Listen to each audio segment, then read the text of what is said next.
అందరికీ welcome to our outfit from scratch series number 1.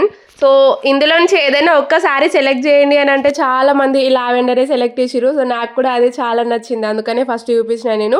So దీనికి linings అయితే అన్ని దొరికేసినాయి, కానీ అసలు చున్నీకి అయితే తిరగని ప్లేస్ లేదు. భీమ్గల్ మొత్తం తిరిగేసినాం కానీ ఏడ చున్నీ దొరకలేదు.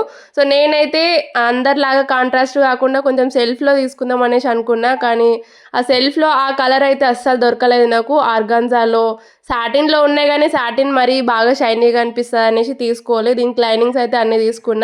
అన్ని అవుట్ఫిట్స్కి ఊరికే భీమ్గల్ పోయి లైనింగ్స్ తీసుకున్నాడు ఎందుకనేసి అన్ని కలర్స్ ఒకటేసారి తీసుకోపోయి తెచ్చుకున్నాను నేను లైనింగ్స్ అయితే.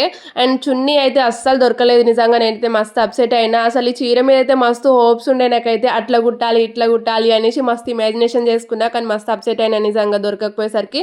అండ్ లాస్ట్కి వస్తే నా దగ్గర ఒక కొత్త చీర ఉన్నది, కాంట్రాస్ట్ కలర్ అన్నమాట. దానికి బార్డర్ వచ్చింది కదా, బార్డర్ని తీసి ఇట్లా ప్లెయిన్ శారీ మీదకి స్టిచ్ చేసి ఇట్లా దుపట్టలాగా ట్రై చేద్దాం అనేసి ఫిక్స్ అయినా. ఇక దీనికి మనం సెల్ఫ్లో తీసుకుందామంటే ఫ్యాబ్రిక్ దొరికేస్తుంది, కాకపోతే అంత రేట్ నేనైతే అస్సలు పెట్టలేను, తక్కువ రేట్లని చూసుకుంటాను నేనైతే ఎప్పుడైనా సరే. అండ్ దీనికైతే ఇట్లా సెట్ చేసేసిన. ఇప్పుడు లంగా ఓని లాగా కుట్టిన తర్వాత వీడియోస్ అయితే షేర్ చేస్తా, అప్పటి వరకు వెయిట్ చేసేయండి.